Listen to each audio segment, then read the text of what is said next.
அன்பும் பண்பும் நிறைந்த தமிழ் மக்களே, இந்த சர்வசாதாரணமாக நம்ம எப்போவுமே நடக்கும்போது எல்லா இடத்துல சில பேருக்கு நெஞ்சு வலி வரும், இடுப்பு வலி வரும், அங்கங்கே வலிக்கும்.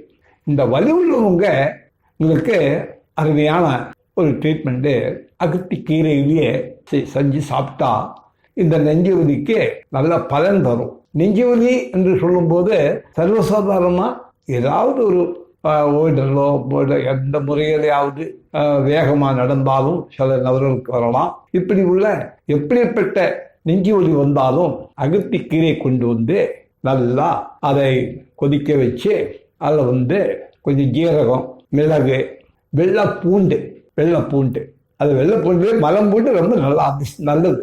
அதை எடுத்து கொண்டு வந்து எல்லாம் தட்டி நல்லா கொதிக்க வச்சு இதை கஷாயம் மாதிரி செஞ்சு காலையிலையும் சாயந்தரமும் 3 வேளை, காலையில் ஒரு வேளை, மத்தியான ஒரு வேளை, சாயந்தரம் ஒரு வேளை இப்படி சாப்பிட்டு வந்தா நெஞ்சு வலி குணம் ஆகும். நல்ல பலன் தரக்கூடியது அகத்தி கீரையோட குணம். இது செஞ்சு சாப்பிட்டு பாருங்க, நல்ல பலன் கிடைக்கும். இது மக்களுக்காக, உங்க தமிழ்நாட்டு மக்களுக்காக இந்த டிவிக்காரங்க நன்றி சொல்லி முடிஞ்சு நல்லான பிறகு அவங்களுக்கு நன்றி சொல்ல வேண்டும்.